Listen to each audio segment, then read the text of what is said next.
he was just used like everyone else is part of this big scheme by Hush, but Riddler's like this little part.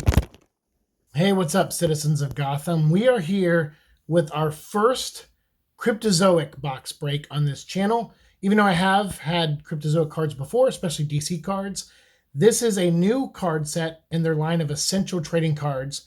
This is apparently the first one. It's called Batman Hush, based on the amazing comic book by Jim Lee and Jeff Loeb. And we are gonna, and Alex Sinclair and everyone who worked on the book. I mean, it really is a very fun book. We're going to talk about spoilers, obviously, while we open these. So if you've never read Hush, I would recommend checking it out. We're also covering the comic book, so we'll have a spoiler discussion of the comic itself as well. Here you'll get bits and pieces, depending on what cards I pull. But for like a more succinct review of that and a few follow-up stories after that feature the character Hush, we will, talk about those on those videos. But for here, we're going to probably get snippets of spoilers. So again, if you have never read it, please check it out because we're probably going to get into who Hush really is. We'll probably talk about, some of the other stuff. I'll try to keep like his other appearances, like the animated movie and other things. I'll try to keep those out of this conversation and just focus on the 12 issues that were written by Jeff Loeb and drawn by Jim Lee, which when came out was a big deal because Jeff Loeb, even though he was writing monthly Superman books, he wasn't writing in continuity Batman books. He had typically done out of continuity Batman stories like Long Halloween, Dark Victory, Haunted Nights, and Catwoman When in Rome, which I think might have came out after this. So this was a big deal that he got to do a monthly Batman book and that legendary artist Jim Lee was going to draw it monthly and that it took place in the Batman title in continuity and not its own series, Batman Hush 1 through 12. It was in the Batman book. So really cool. Great cover here. This is from one of the trade paperbacks that they released. And there are variants to this box, apparently.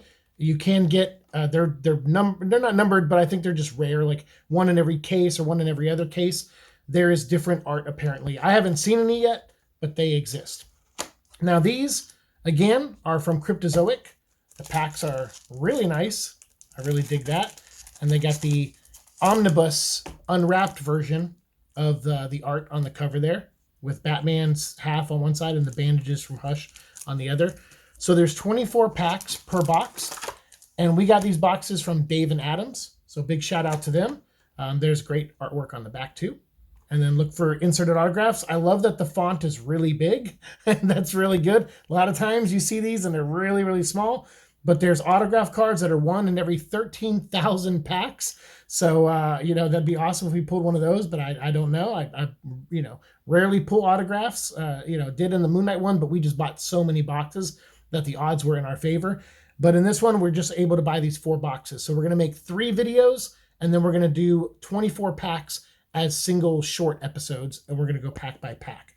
So you'll see those coming soon too. So we'll have a lot of Hush content and talking about the comics and the character. We're going to have all that coming very soon. There's also Brilliance cards, one in every 1,300 packs. And then there's cards that are like one in every 5 packs, some one in every 4. So we're probably going to see those, and I'll have the odds go up on screen as we pull them. So I'm going to start on the left, and we're going to go through those 12 packs, and then we're going to go through the 12 packs on the right. These retail for about $79.95, which is a great deal for 24 packs of cards, 5 cards per pack. So really, really good. And I did see that these packs are a little annoying to open, so I may get scissors out for this and do the blue method. We'll see, because blue likes to use scissors. But for now, we're going to start with our first card, which is Batman Falls. Big moment in the comic when this happens. His line gets cut as he's chasing Catwoman, and he falls right into Crime Alley, right where Martha and Thomas Wayne were killed. It was all planned. Really cool stuff. So awesome. Check that out. Issue, I think it's 617 or 618. It's near the end of the run. And this great cover featuring the corpse of Jason Todd. And there is a reason for that. And there's stuff, some of that stuff I'll talk about in the comic book video. I won't spoil everything here.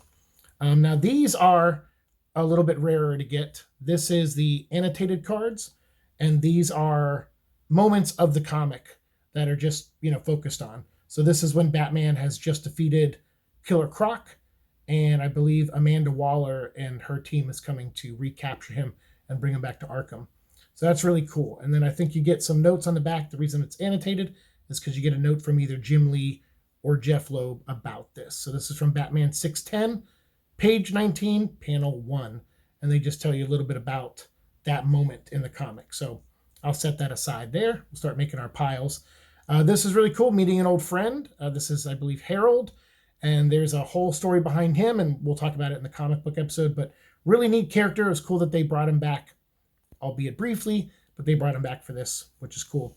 And then check that out. That was one of the other covers to the last issue that came out after the book. I think it was like a second printing cover, but that's really cool. And there's a, Riddler. Riddler plays a small and integral part to the story. So yeah, some things like I said, I'll save some things, but for the most part, I'll probably talk about Hush's identity in this one. So, be on the lookout for that. This was like the 5th issue. Batman has to go to Metropolis to find Poison Ivy. He takes Catwoman with him. And when him and Catwoman get to Metropolis, they run into Poison Ivy, and she has corrupted Superman with kryptonite lipstick. so Batman and Superman get into a big fight. It's a really good one, too. This is neat. This is Oracle's Clock Tower. Barbara Gordon, great character. Miss seeing her as Oracle. I still have not been reconvinced that she should be Batgirl again, although she's a great Batgirl. I really loved her as Oracle, and I think she should have stayed as Oracle, in my personal opinion. But it is cool to see her in the costume fighting again. Check this out. So these are alternate covers. These are one in every 4 or 5 packs, something like that. And this is the hardcover. I think volume 1 or 2. I think it's volume 1. Volume 1. So this is, they're just, have a collection of alternate covers, other pieces of art that Jim Lee did that got used for covers, whether it's trade paperbacks or hardcovers or, omnibuses or just other, very second printing covers, that kind of stuff. So yeah, that's cool. That's a good image there. Check this out. Batman trying to keep Tim Drake and Catwoman from tearing each other apart because he doesn't know why Catwoman's in the Batcave until Batman tells him. So really cool. And then boom, a great shot of Poison Ivy there. Really awesome. And I think that's before she goes to Metropolis. Oh, no, that's in Metropolis. I'm sorry. So this is before she reveals that Superman is, her little pet, I guess. Cool. All right, pack number 3. Yeah, and I'm going to try, since there's 24 packs, and because I do ramble a lot, and I don't want to repeat too much because I'm going to talk about some of the story in the, in the comic book videos when we make those. So I'll try to, go through these as quickly as I can. Future Nightmare, I love when they do this with Jim Lee's art, where they just do the pencils. They do some watercolors at one point too. Really, really cool stuff. So great image there of him holding Catwoman. There's one, that's a cover of one of the issues where Poison Ivy, you find out that she is, corrupted Catwoman as well early on in the story. So really cool. Hey, we got another annotated one. This one is of the Riddler. There's a really cool Easter egg. I'll go ahead and say it. There's a little boy in the beginning of the comic, and we might run into the card of him. His name's Edward. He gets kidnapped, and that is a big clue as to, the storyline of Hush a little bit. And so that's why Riddler pops up. So I don't think it was an accident that a kid named Edward was kidnapped, considering, Riddler's real name is Edward. So there you go. Got Batman in the Batcave. I always love that Jim Lee did these hologram images, and his colorist and inkers did a really good job, especially his colorist, to make them look like part of the environment, that they were 3D-ish around Batman in a 2D image. I think they did a really good job. So yeah, really cool. And it just shows how high-tech Batman is, which I love. And then here we got Poison Ivy at the end of the first issue, I believe, where it's revealed that she has control over Catwoman, and that Catwoman brought her the money that she took from Killer Croc after the kidnapping of Edward. And of course, I'm losing my voice, so I'm going to try to... I was going to do 2 boxes tonight. I think I'm just going to do 1 and then edit this and get it up. And then as soon as my voice restores, I'll come back and do more of these. But we got Harold's Grave. Spoiler alert. I mentioned Harold in the other pack. I think the second pack maybe.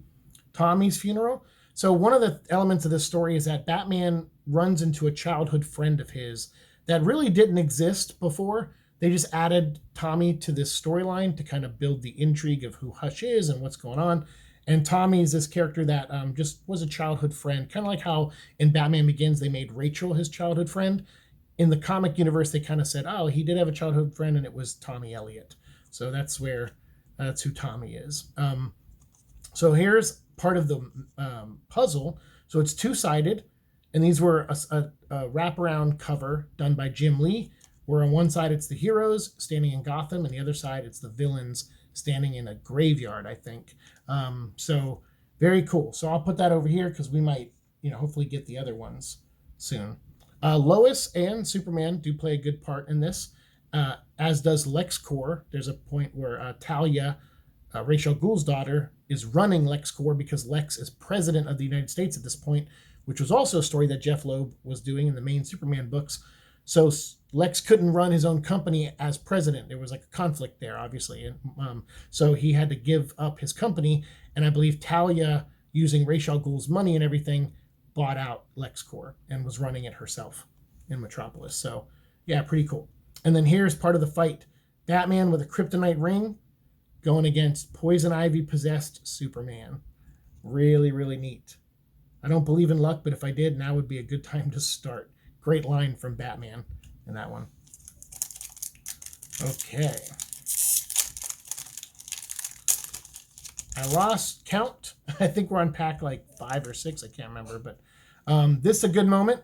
Batman stabs Ra's al Ghul, knowing that it's a killing wound. Like he stabbed him to kill him, but he really did it because he's like, look, I know your team's not going to let you die. They're going to come save you. So they either save you or they kill me. What are they going to do? So Batman knew they were going to make the decision to take Ra's al Ghul and bring him back to Lazarus Pit. So Batman knew really he wasn't going to kill Ra's by doing this, but it was a risky move from Batman, and he's at his limit in this storyline for sure.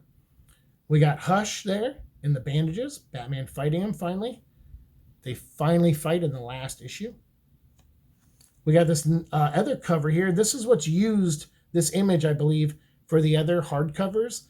And then they went back and added this stuff, I think, or used this stuff for another cover of the book, one of the issues. So, yeah, check it out. It was for the Batman double feature. So they put like the first 2 parts of Hush into a single comic when they were selling out instead of doing 3rd and 4th and 5th printings, because people were jumping on a little late. It sold out really fast, and people are like coming back to comics to check the story out.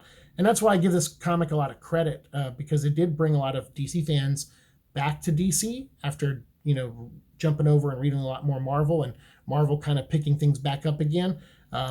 So it was cool to see people talking about DC and Batman again. It was really cool. In the clutches of Killer Croc and the Joker's girlfriend, Harley Quinn. So this is pack number 6, and I'm sorry I had to replace a light because one of them was dying. So I thought they were all charged up, but apparently one wasn't. So luckily I have a couple backup lights in case of situations like that are charged at least. So thank you for bearing with that dying light over here in the beginning. Love Realized.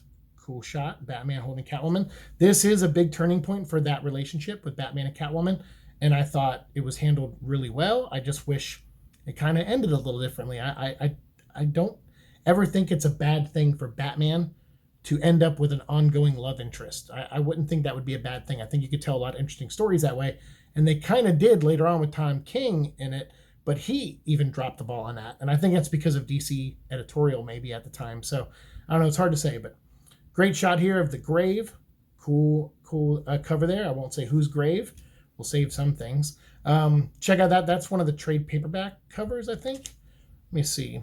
Oh, no, it was promotional cover for Batman 608. So, yeah, special promo cover. I think it did end up on something else later on, but, yeah, really cool. And Alex Sinclair did the colors on that with Jim Lee. Big moment here when Nightwing jumps in a story. I really love the character of Dick Grayson, Nightwing. So this was really cool that this story brings in the whole Bat family for the most part. Huntress, Tim Drake, this is before Damian, so he's not in it. The animated movie has Damian in it, but, we'll talk about that on something else. But, yeah, but getting Dick Grayson in and Barbara Gordon, having everyone, Jim Gordon, the whole supporting cast, Leslie Tompkins, awesome. They bring in everybody. Jeff Loeb really did try to fit as many characters in, and he did it by doing a technique that I love when writers do it, which they go to the artist and say, who do you want to draw? And, Jim Lee's like, I want to draw everybody, because that's kind of the guy Jim Lee is. He's like, Give me everyone. But I want to redo their costumes. So Huntress had a new costume. Characters had new costumes, and they had to come up with story elements of why they had new costumes, which is fine. That's cool they did that. So this is a moment where Batman, after he fell, he actually gets a massive concussion. He has internal bleeding. He is basically on his deathbed. And he remembers that his friend Thomas Elliot, when they were kids, they're best friends, and that they drifted apart as adults. But he saw recently that Tommy Elliot became a world-renowned surgeon, brain surgeon. And so when he's sitting here, he starts tapping on the desk, on the bed that he's laying on, and doing Morse code because he can't talk, to tell Alfred Thomas Elliot. And Alfred goes, "Oh my God, yeah, that great thinking." Bruce, there's a reason why Bruce thought of his name after all these years, but we'll get into more of that in the spoilers and stuff.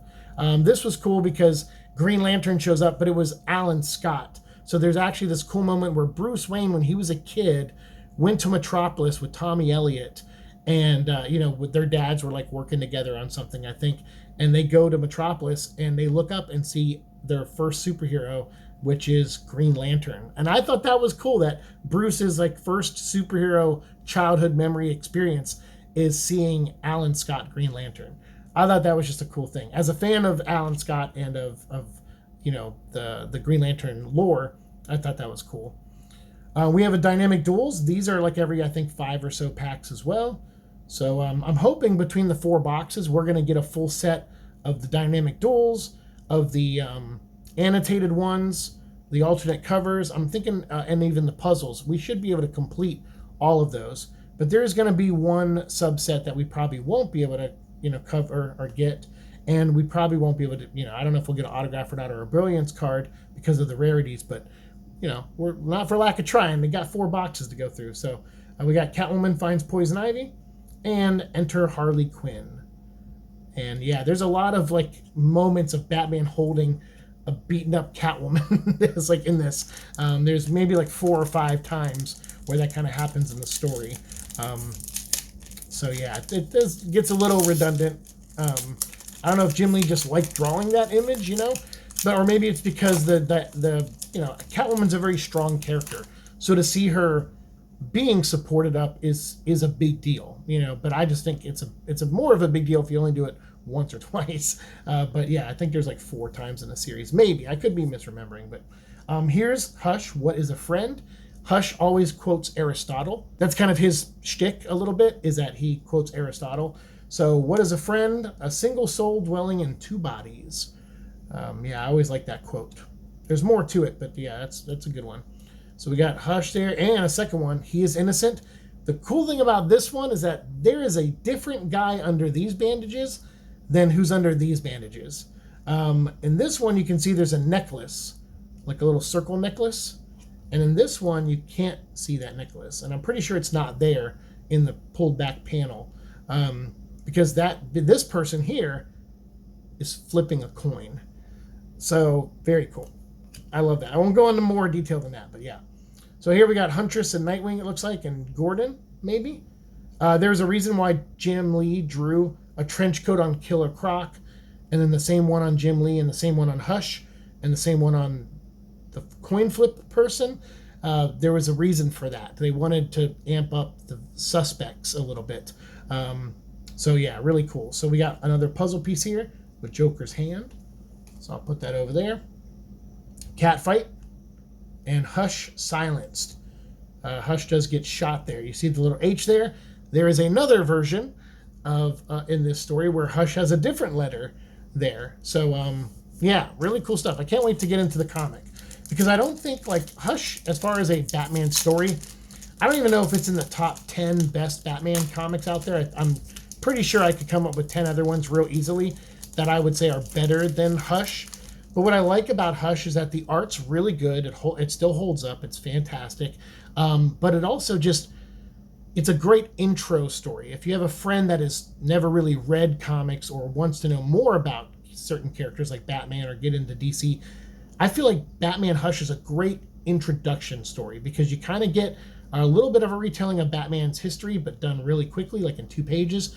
You get to kind of meet his childhood friend in a way. You get to see all the Bat family, and you get this new villain and a mystery going around, and a bunch of his other villains are all part of the, the scheme that's going on. Hush is manipulating a lot of people. He's playing chess, and Batman starts off playing checkers and has to catch up really quickly.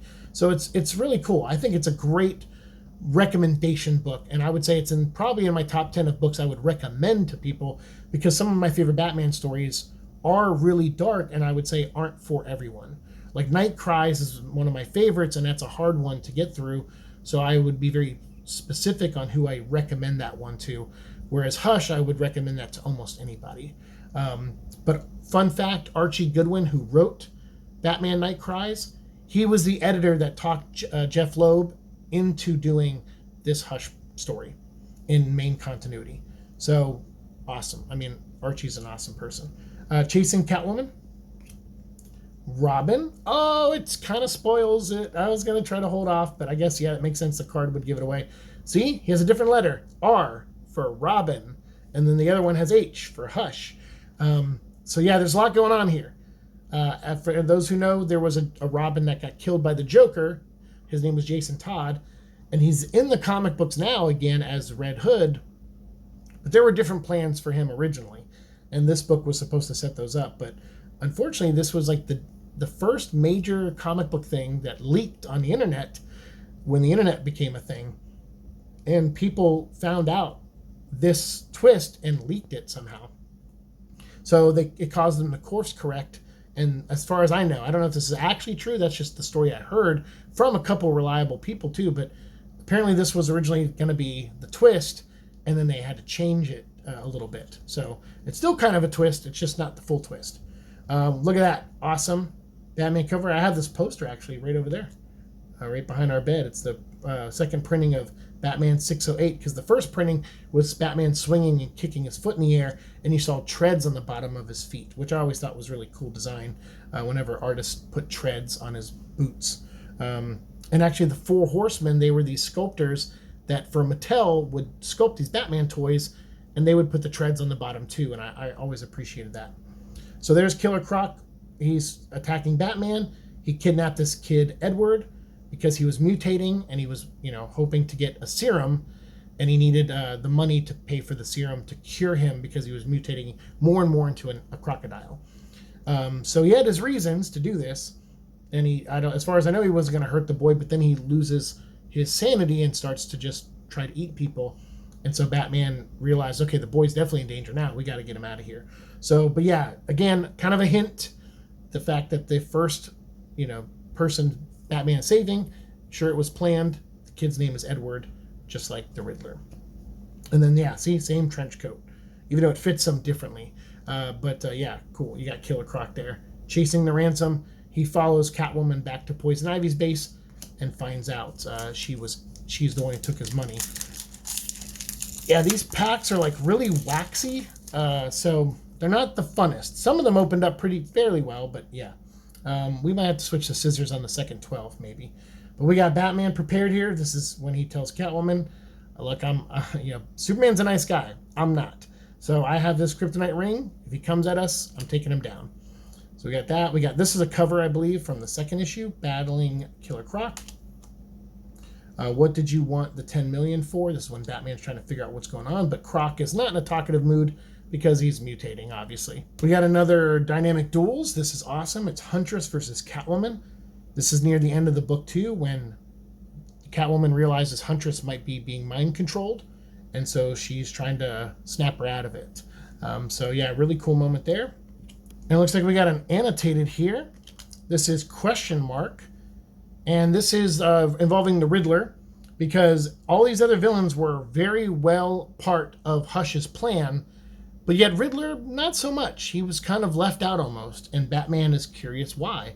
So him and Nightwing decide to investigate that. So yeah, really neat. Also, this is some of the watercoloring and the flashbacks where they kind of see the kids playing, it's Tommy, Elliot, and Bruce when they're kids, and they're kind of playing this strategy tabletop game, and you kind of see the inner workings of the beginnings of the great minds these two guys will one day become when it comes to strategy and kind of life choices. Because Batman goes on to be Batman, and Tommy goes on to be like the world's, best brain surgeon. So, yeah, and kind of plastic surgeon too. I think he does that too. I don't know, he's has a lot of gifts, I guess. So yeah, there's where Nightwing and them are battling the Riddler to try to figure out what's going on, why he was or wasn't involved, or is, but in a small way, and trying to figure all that out. Got a close-up shot here of the Riddler, criminal mastermind, really cool. And again, this Batman and Nightwing putting some of those pieces together. We got another Hush puzzle piece. Cool, put that over there. We got Saying Goodbye. This is when Batman is leaving Metropolis, and Superman's like, really? You trusted Catwoman to help you out? And he's like, yeah, things are changing, dude. And then Exit Stage Left. This is after they fight Harley Quinn, and Batman hears a gunshot in an alley, and he runs out to see something very tragic for him, at least. And the person who might be responsible, which is he sees the Joker there. All right, and this is pack 12, so we're halfway through the box now. Batman Reacts. So this is when he shows up at the opera. Bruce Wayne was there at the opera with Tommy and Leslie Tompkins, and also, Catwoman or Selena Kyle. And that's when Batman's like, all right, the others left because the shooting started, and he comes back as Batman to take down Harley Quinn. And then, like I said, Batman does see something pretty tragic out in that alley after the gunshot, and he starts choking Joker, and he's willing to kill him. And it's only when a few other people intervene that he stops. So Batman almost goes all the way in this one. And like I said, that's just part of the story they do. This is the one of the hardcover as well. Oh, so I think the other one, the green one we saw earlier, was the soft cover version of this. And this is the hardcover. I have the hardcovers. I have this one where they did this awesome image here with Superman, Poison Ivy, Catwoman, and Batman. And then they have cover 2 for the second half of the book. And it was cool because the way they did the trades, they did the first 5 issues. So from the beginning up until the Batman-Superman fight is in one trade paperback. And then they did, the last 7 issues in the second volume. And they kept the prices pretty close together. It was cool of them to do that. Because I was like, oh man, how are they going to do this? They only put 5 issues. They didn't do 6 and 6. But the story doesn't break evenly like that, So it was cool how they did that. Saved by Batman. And that's, again, I think at the beginning of the first book. And then Facing Ra's al Ghul. This is right before Batman stabs him. They get into a big fight. So, yeah. All right. Now we got the last 12 packs here. Boom, boom, boom, boom, boom. And I'm going to get the scissors for these ones. Okay, so what we did with the final packs is I just ripped them all open and made stacks. So this is 6 packs here. And then this is the final 6 packs here. I didn't look at anything except the top and bottom cards as I was facing them down like that. And so now that we got our 2 piles, let's see what we got in our last half of the box. So we got The Breakup. Great moment there. This is basically the end of the book. We got Shot by the Joker. So there's that big alleyway scene I was talking about where Joker is standing over the body of Bruce's best friend, Thomas Elliot. We have an annotated one here. Awesome. This has Oracle in it. Really, really great. There's a lot of impact with Oracle being in her wheelchair, being still paralyzed after what Joker did to her. There's still an impact there that I think adds a lot of weight to Batman stories when she's Oracle. Not that she doesn't add a lot when she's Batgirl, but I just felt like there was something there that Bruce having to face a kind of a trauma, her trauma, his trauma, Jim Gordon's trauma, every time he worked with her. I thought that just added something. And they even bring that up in this story where Bruce is a little distant with her because those memories just keep coming back every time Joker does something terrible, and Batman just locks him up, and he's kind of questioning, when's it going to be enough? When do I just put this dirtbag down? And that's part of the story in this a little bit as well. So, proper thank you. The big kiss moment between Batman and Catwoman. We got Huntress. She's the one who finds Batman when he falls in the alley. Again, all orchestrated, but really cool. She got her new gear, her everything, her new bike, but great character. In one universe, she's actually Batman and Catwoman's daughter. In this universe, she's not. She's like a crime boss's daughter that just helps Batman and them out. But she also does her own thing, too. Great character, though.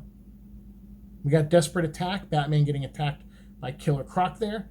when the money's stolen and he just has lost it. He's like, nope, I'm coming after you, man. And Batman's like, I didn't take the money. And Killer Croc doesn't care. He's losing his humanity at that point.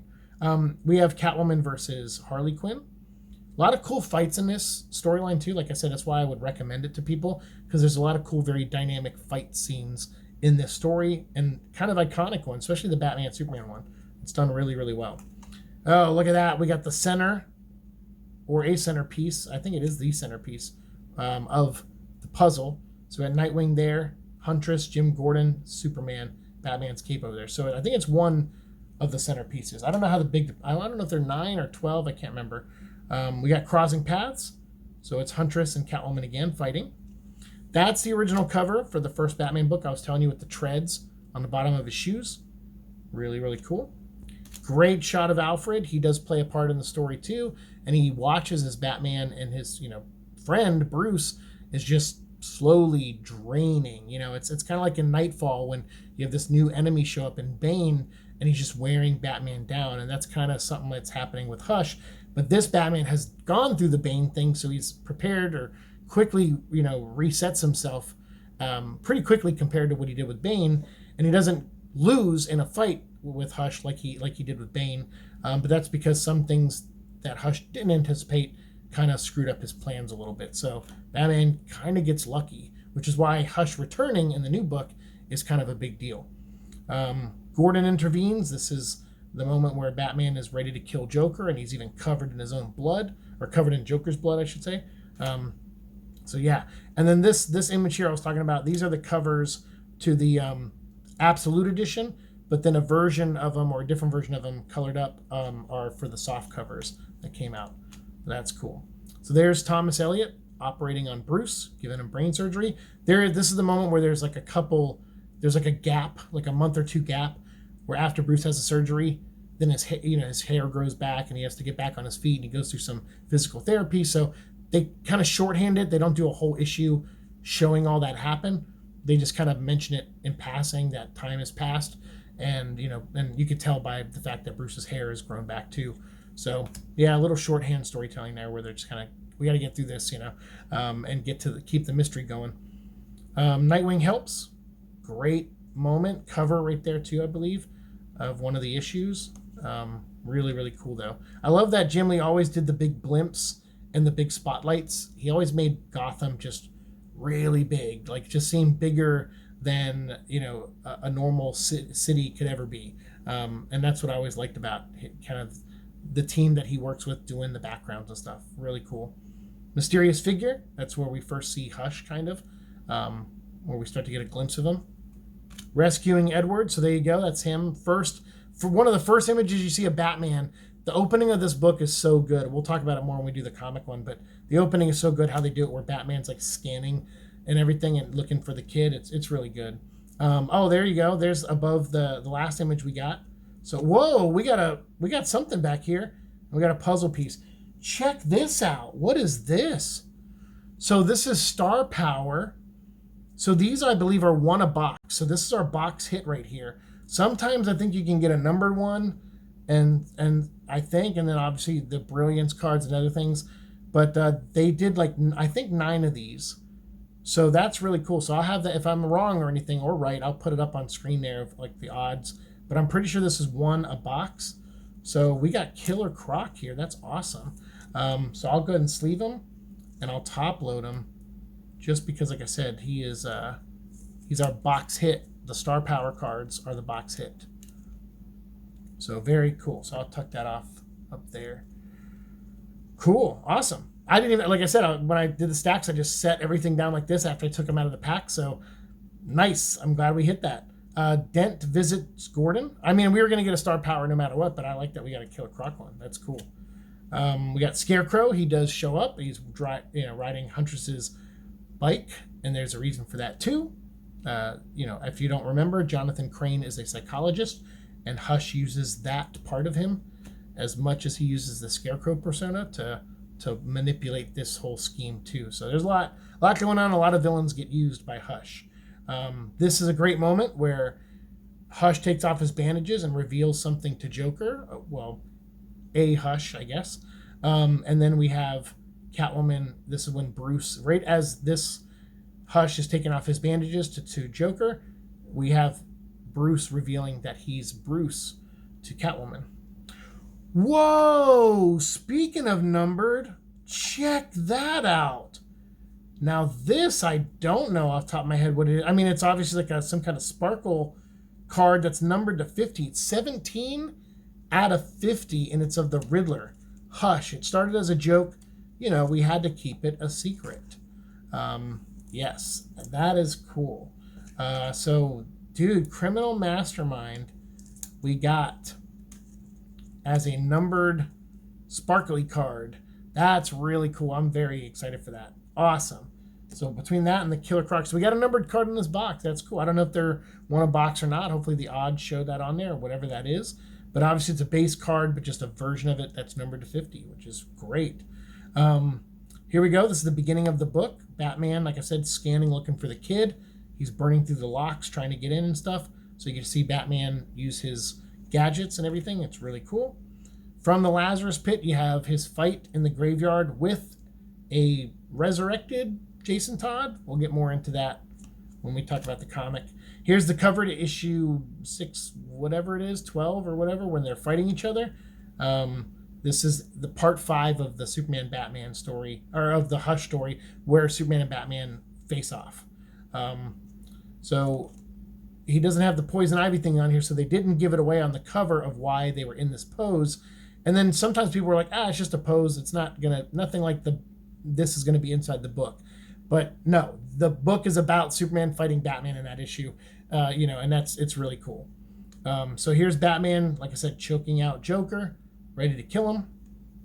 We got another puzzle piece. Awesome. Well, we'll put that over there. Reverse roles. This is Catwoman trying to stop Batman from doing something he might regret.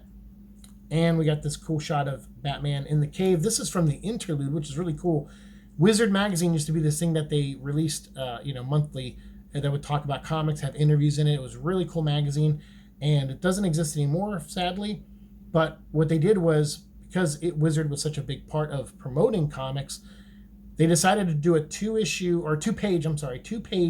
Hush interlude that they put into the magazine, and so like you had to pick that up or wait for the trade, because when the trade came out, they did put those 2 pages back in to the main book. So if you read the trade paperback, you've got those 2 pages. But for a time, they only existed in the Wizard. But the 2 pages took place right before this moment. So this actually, I think, is in part like 7 or 8 of the book, where it belongs. But it does take place right after that 2-page interlude. All right, so the last 6 packs, we have all the cards here. We got Clashing Swords with Ra's al Ghul. We got a Dynamic Duels of Batman versus Harley Quinn. So that's cool because we got the Catwoman one earlier. We got another cover. This is great. I think this is the 20th anniversary. Batman Hush. Oh, the deluxe edition. That's right. Okay. There's a lot of versions of this book in trade and hardcover, including a new one that came out. It's only $10. It's like a digest size one. It's really good. Again, if you haven't read Hush, I'd recommend it. Pick it up. This is a flashback scene of Batman and Jason Todd in watercolor, with watercolor done to it. It's beautiful. I would love to see a whole book by Jim Lee and Alex Sinclair and everyone doing this in watercolor, like doing a story in watercolor, like even if it's single issue. I would love it. It looks so cool to me. Taking Talia. So Batman has to basically break into LexCorp and talk to the new owner of LexCorp, which is Talia, to get something done. In the animated movie, they do something a little different. Lex is still in control of LexCorp, so they just use Lex Luthor in the animated version. But so here we go. This is where Batman finds out that Ivy has taken control of Superman. So yeah, and he does a big gulp, and he's like, all right, well, I brought the ring in case something like this could have happened. So Oracle, so we're getting some duplicates now. Oracle's Clock Tower. Hey, here we go. We got another puzzle piece. Awesome. With Clayface and Riddler. Yep, really cool. We got Cat on the Ivy. This is this was used as a cover, I think, maybe issue 2, I think. But that's really cool. So just showing that, they got Batman, right where they want him, basically, until, he he starts, you know, breaking free from. Well, he's not ever really possessed by poison ivy, but he does wonder if somehow someone is having some kind of sway over him. So that is a constant threat and theme through the story, is if Batman is fully in control of what he's doing sometimes, because he gets paranoid about it.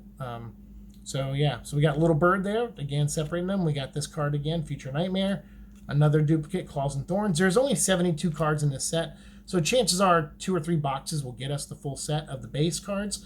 But I'm also wanting to get a lot of the inserts, and that's why we went with 4. So plus we just had the money for 4, so we were like, screw it. I don't think these are going up in value anytime soon. I hope not, anyway. But they could if they sell out. We'll see. But right now they're still just $80, as far as I know. And I'll put a link to Dave and Adams down below if you want to buy a box yourself.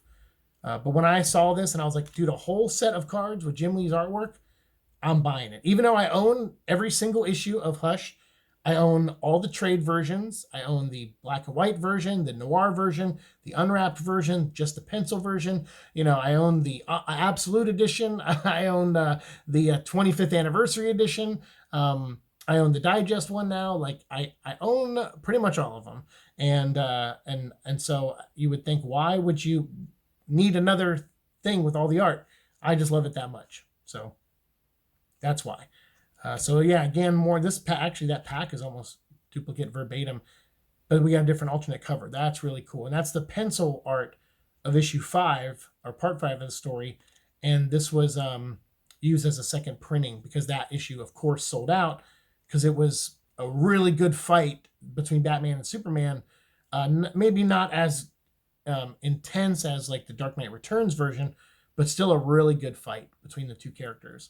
So it sold out really quickly. So they had to rush to second printing.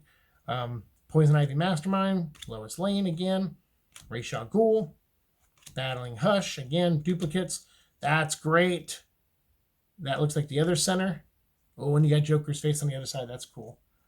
So here we go. Batman fighting Superman again with the Poison Ivy leaves around him. We got Killer Croc again. Cool. That's at Arkham Asylum. Really, really great. And I think that's right when Batman comes back into action after his head trauma. So, yeah, he's not in like the most fighting condition. So he has to really outthink, Killer Croc in that way. So he does. He leads them somewhere and then captures them there with the help of Amanda Waller. Shot by the Joker again. This one's cool. Dynamic Duels. That's Catwoman versus Poison Ivy. Awesome. And we got the Joker's girlfriend and a proper thank you as our last card. So, yeah, this went on very long, so hopefully I'll edit some of it down. But check out 24 packs. I mean, that's big. I don't know. We'll have to. You tell me if you want me to do the other boxes like this, or if you just want me to do, just the packs individually, because, we're gonna be very redundant and retalk a lot of talking points at this point, because I think we got pretty close to a base set in here. I wouldn't be surprised if we got like over maybe 3/4 of the set already in these cards. So that's all the base cards you get in here. We got all these extra cards like Dynamic Duels. We got the covers and the annotated stuff. So we got a bunch of those there. Like I said, those are 1 in every 4 to 5 packs, roughly. So we got a bunch of those, which is awesome. We got this puzzle. Let's see what we can do with this puzzle. I don't know if we got enough pieces to make the puzzle, but we'll figure something out. Let's see. We got Batman's leg there. All right, we got Superman probably goes somewhere. No, he goes over here. And, maybe that's what it is. I don't know. Yep, so Superman goes there. Catwoman's there. Oh, let me move this over. There we go. We got this there. And this. So we only missed one piece of this puzzle. And let me move the lights around so you can kind of see it. Oops, sorry, not in my face. So you can see a little bit better at least. So yeah, that's one. And then we'll just flip these over so you can see the villain side. Awesome. Cool.